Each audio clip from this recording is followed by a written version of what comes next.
ایک یہ بھائی نے کویسچن کیا تھا، کویسچن تھا کہ جمعے کی سنتیں مؤکدہ ہیں یا غیر مؤکدہ ہیں۔ دیکھیں اس سلسلے میں اصول اچھی طرح یاد رکھیے گا کہ عصر سے پہلے کی 4 اور عشاء سے پہلے کی 4 سنتیں یہ غیر مؤکدہ ہوتی ہیں، باقی سب جتنی بھی سنتیں ہیں ساری کی ساری مؤکدہ ہیں۔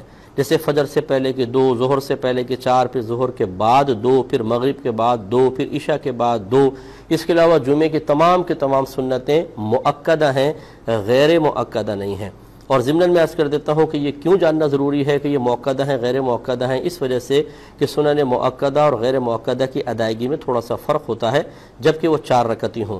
مثلا 2 بنیادی فرق ہیں، سنت غیر مؤکدہ میں پہلی اور تیسری میں ثنا پڑھی جاتی ہے، جبکہ مؤکدہ میں صرف پہلی میں پڑھیں گے، تیسری میں نہیں۔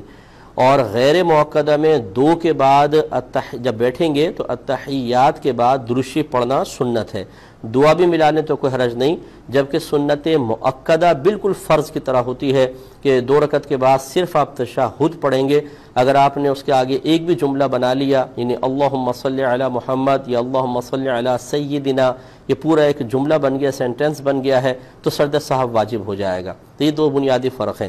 دوسرے نے اس کے ساتھ یہ پوچھا تھا کہ جمعے کی جب ہم نماز ادا کر رہے ہوں تو سنتوں میں جمعے کی نیت کریں گے یا ظہر کی نیت کریں گے؟